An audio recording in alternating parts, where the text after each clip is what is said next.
What's going on, y'all? Welcome back to the pod. I think we're on EP 10 now, I believe. I'm your host, Reedy Plant. Welcome to the RDS. Pretty cool episode today. We're on Zoom call with Jabari Coleman. He's been on our podcast before. It's been a minute. Welcome, sir. Appreciate you for having me on. I definitely enjoy doing these, and I think me and you were talking about earlier. We're gonna try to make this a weekly thing from here on out, and next week we're gonna try to get our buddy Dylan Props on. So I'm looking forward to that and see what he has to say. Yes, sir. Yes, sir. We gotta get that content in with y'all up there in Oklahoma. Um, so we're gonna get right into it. I'm gonna make the floor yours real fast. I got some stuff on my side, but we'll get the floor going on you, see what you got. You haven't been on the pod in a while, so see what you got to say from the viewers side of things. Not a whole lot. Been pretty busy with the hunting, and this year we I have started working with Thermal Sales Oklahoma, where we are the largest stocking thermal dealer. I mean, basically any thermal you can possibly think of, we can get it if we don't have it already.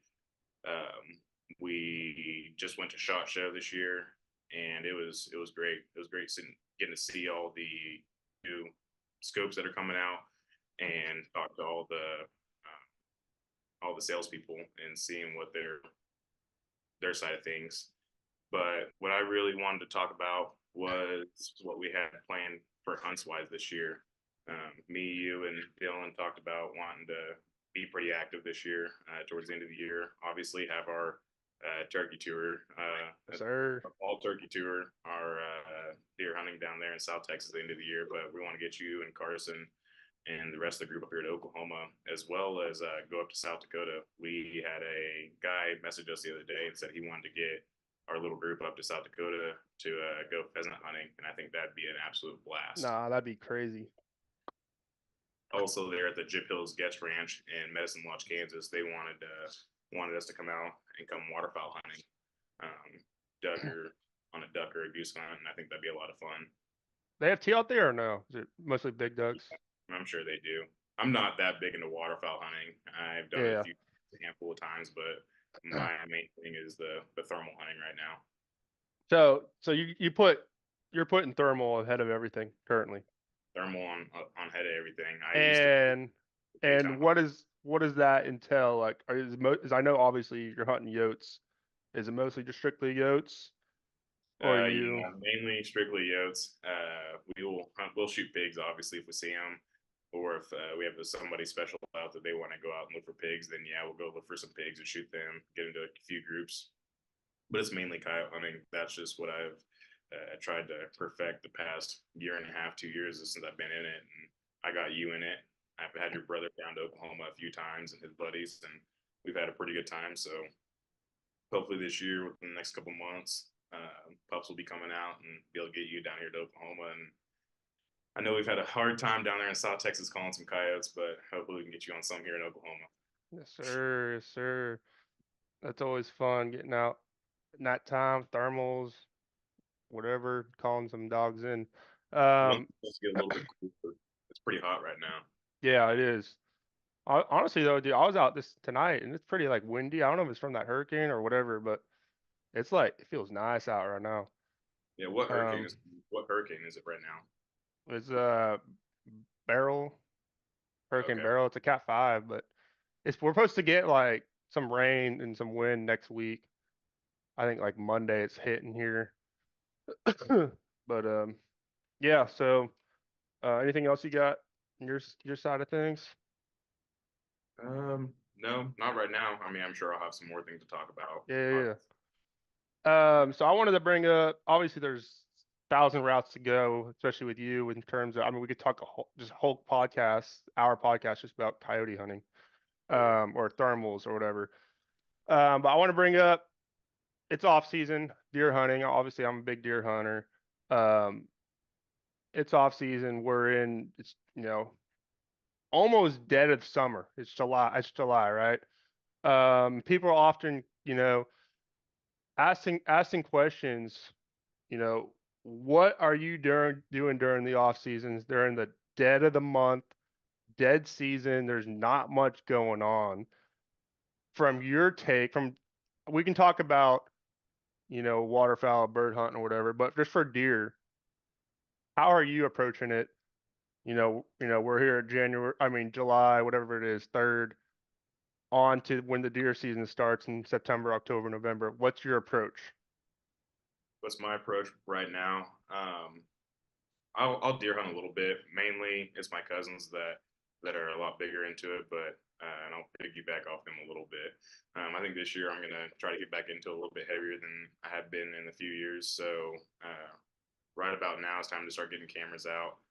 Um, won't start putting feeders out for a little bit, but get cameras out, seeing where the deer are moving, and try to somewhat pinpoint where they're going to be at in this upcoming season.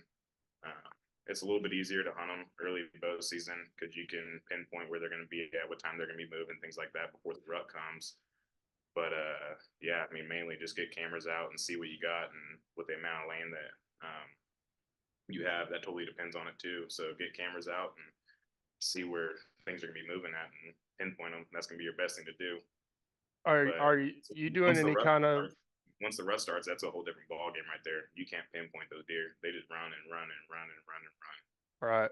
Are you doing any kind of summer food plots, any kind of anything just to keep deer around, or are you Uh, just letting it be I'm natural? not this year. We're just my cousins might be. I hadn't talked to them about it yet, but I don't. I didn't plan on it this year. Now, how about from 'cause obviously you say you didn't do waterfowl that much, but how about like you do like geese, right? Yes, sir. Some of the big birds. What is Yeah. that process, right? Because obviously, what's that process like? Because obviously it's not season right now. It's not season right now, so you can't really do anything. I mean, what you're gonna do right now is be looking on Facebook Marketplace to see what kind of cheap decoys you can buy. Okay. But the the waterfowl have an X. They have a flyway that they fly every single year, and they have an X that they land on. And so the best thing to do right now is to go get in with landowners if you don't have permission on land, on a whole lot of land. Get in with landowners, go and do some door knocking, ask if you can help them on the farm, ask them if you can help them.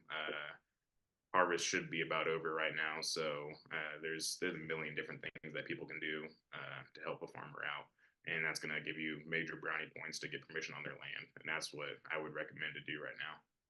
Nice, nice, nice. Well, that's what my big topic is just right now. It's the off season, you know, figuring out.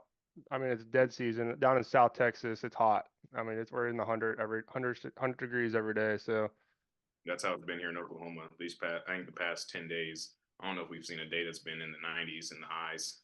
It's yeah, been 100, 102, 103, 104. I think we saw 105 the other day, and it was miserable. It was awful. yeah, it's not fun. It's definitely dead time. Stay indoors as much as you can. Yeah. Or do most of your work. I mean, literally, I do all my work outside. Around 7 o'clock till 9, just 2 hours of sunlight. Um, that's good. Good. Good intel. Is it mostly low fence? You hunting high fence? I'm not hunting any high fence here in Oklahoma. We run all low fence. We don't have any high fence. There is one guy. There's only one guy in Northwest Oklahoma where I hunt. They're in Arnett that has a high fence, and he mainly just runs a breeder operation. He has an elk herd out there, and it's quite impressive. I took Carson out there, your brother, this last year to show him, and he was very impressed with it. That dude has some giant elk out there. No, okay. So speaking of this, you're talking about low fence. I got a question for you. Hit me with it. At at what point? Okay, let's say you have a 150-inch deer, 150-inch class buck. That's a big buck in low fence, right? It's a big Yep. buck in general. At what point you're sitting in the tree stand, you're sitting in the box blind. At what point are you letting that 150-inch deer walk?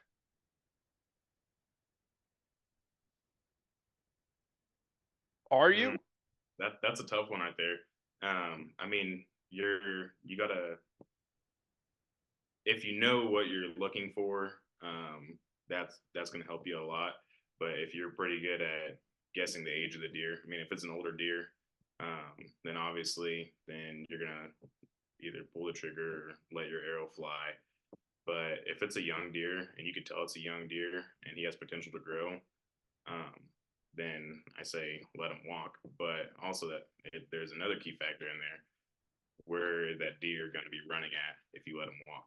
Is your next door neighbor gonna let him walk also? So Right. I mean, you got to think of that also, and it's just that's a big decision right there. Somebody's got to make. 150-inch deer opening morning looks pretty big.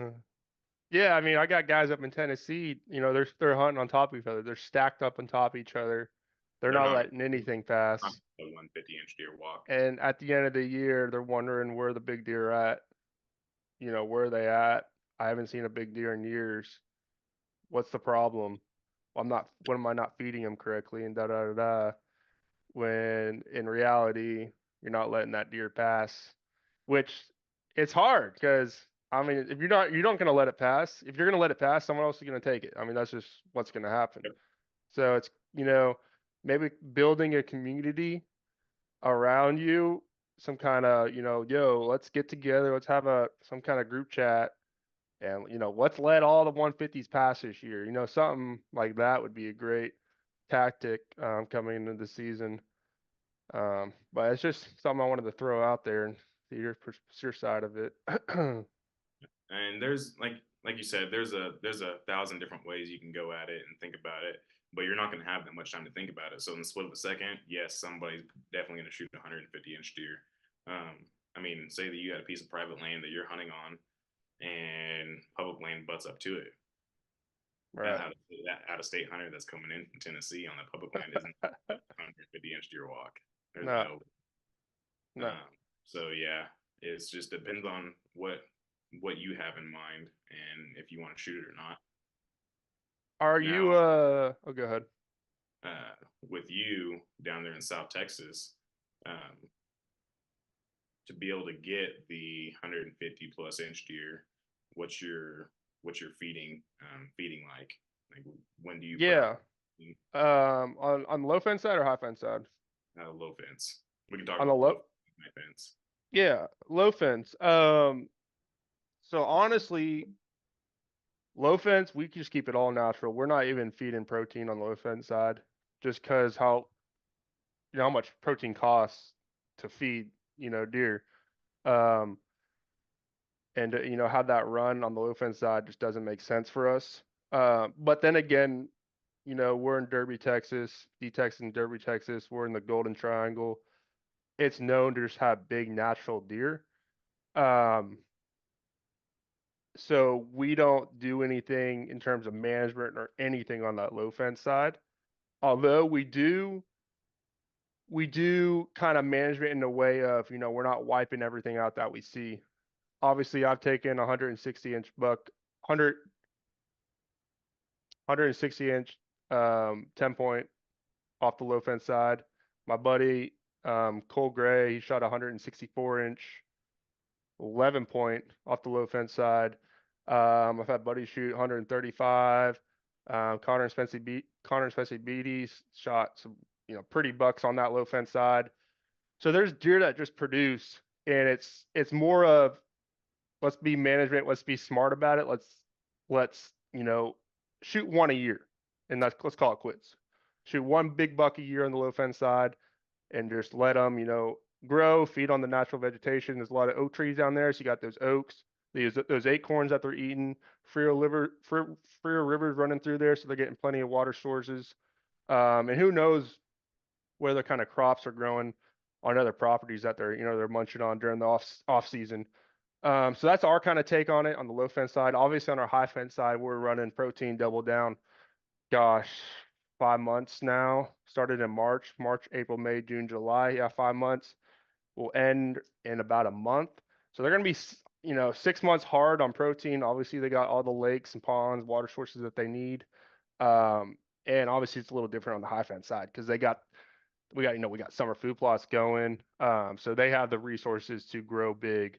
And, we've just done, great management over 15 plus years to, grow giant deer. So that's kind of our take on it. That's definitely interesting hearing that. Just running protein for that long. I've never ran protein here in Oklahoma, and never really been around anybody that does. So it's kind of interesting to see how long you guys run it and why do you guys. What month did you guys say you started it in? We start beginning of March, and we'll run it till. What's the reasoning for starting? Starting it in March. So they're dropping their antlers late February, beginning of March. When they drop their antlers off, they're starting to grow back already. And we want to be on it immediately. And we have good deer. We put the hard work in managing these deer. That why not give them a little extra boost of natural proteins that is created into a pellet to see their maximum potential. I honest to God, like honestly, I'm not gonna say the name of the brand we've used before, but when we switched from that brand to Double Down now, um, you'll see 170 inch buck that was eating that old feed, that now he's 185 inch, just like that. Just because the protein mix and what's in it, and just those deer, you got to find something that the protein that they love, what's in it, so they're eating it. That's awesome. Yeah. I had another question for you.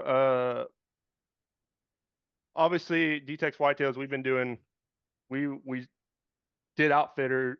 been in the outfitter business for a while. We did it pretty hard. Gosh, probably 10 years ago, before I had anything to do with it. Then we cut off, made it more of a family friend kind of place, exclusive, private. And now I'm trying to, start that business, start that outfitter back up on my side of things, kind of moving into it slowly. Obviously, gosh, we're at total, I think, 100K plus followers on DTEX, Whitetails, all platforms in general. So we got the community, we got the base, um, we got, potential clients in the future. But from your side of things, are you interested, whether it's deer, duck, geese, to get in that outfitter business? Oh yeah, that's definitely something that I've talked over with my parents and grandparents a few times of trying to do something like that, and that would be. I mean, I just like you are. You were growing up. You ate up hunting. That's all you wanted to do was play sports and go outside and be outside and hunt and hunt. Hunt. So yeah, that's definitely something that I would be interested in the future. Starting up an outfitter business and running waterfowl hunts. I definitely have a lot to learn on the waterfowl side of things. Um, but that would be something definitely I would, yeah, that's something I would definitely be interested in.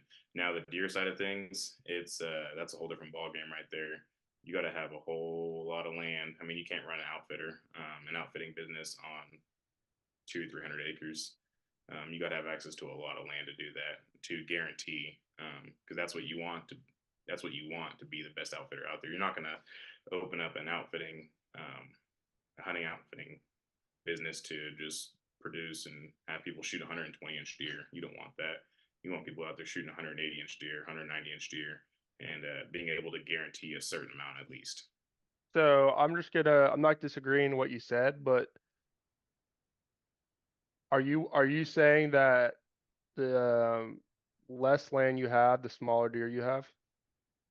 I'm not saying the less amount of land you have, the smaller deer you have, but We're the talking less low fence too. the lesser amount of land that you have is going to be the lesser amount of wildlife travel that you're going to have through there. Kind of like what we talked about earlier on your low fence side in South Texas. You only want to shoot one big buck off of the year. So a smaller amount of land, you're not gonna want to pull. I mean, if you have the opportunity to pull 4 or 5 big bucks off of the year, do you want to? No, because you want to keep the good genetics out there and keep them growing. Right.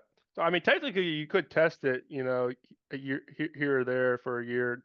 Have one client come out, um, and not all guys. A lot of guys are just looking for meat. So even if they come out and shoot a doe or whatnot, I guarantee you'd be able to start the business up with what you got currently. Um, so yeah, you got anything else? Any takes you want to take?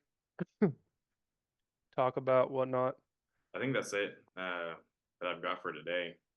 Um, just mainly talking about what we uh what we already covered, just early starts for the hunting season, what we're gonna do, and do you plan on? I guess I could. Do you plan on having any hunts this year down there in South Texas at DTEX? Yes. Yeah, I got two set up for beginning of December. Again, I'll probably just keep it slow. I'd like to get some in just to get more experience, get more exposure, get more reviews. Dip Um, your toes in the water. do what? Just dip your toes in the water and get a feel. Yeah, yeah. I mean, yeah, I enjoy outfitting. I love watching other people, have the success and have the smiles on their face when, harvesting an animal. So I definitely enjoy it. Obviously it's a job, but I like it as well as just, a hobby for me as well. So yeah, super excited. Obviously, we're gonna have a lot more podcasts about this upcoming season, what it holds. I saw here, I already looked the other day, we're 87 days till deer season starts here in Texas, archery, September 28th. It's coming up So pretty quick. it's flying. I mean, it's gonna be here before you know it. And I can't wait to get down there. I'll get down there beginning of August and start scouting and see what I can see, just because I'll be too excited. Um, so super excited and appreciate you coming on the show today. the Yeah. Reader Thank the you for Reader having me Punch on. show. Um, we'll get you on. We'll get some of the other buddies on next time, and we'll have a good podcast then. Appreciate everyone watching. Make sure you subscribe, like this video, drop any kind of comments y'all got, whether you got questions or advice for anything we've said. And I'll see y'all in that next video. Peace. You guys.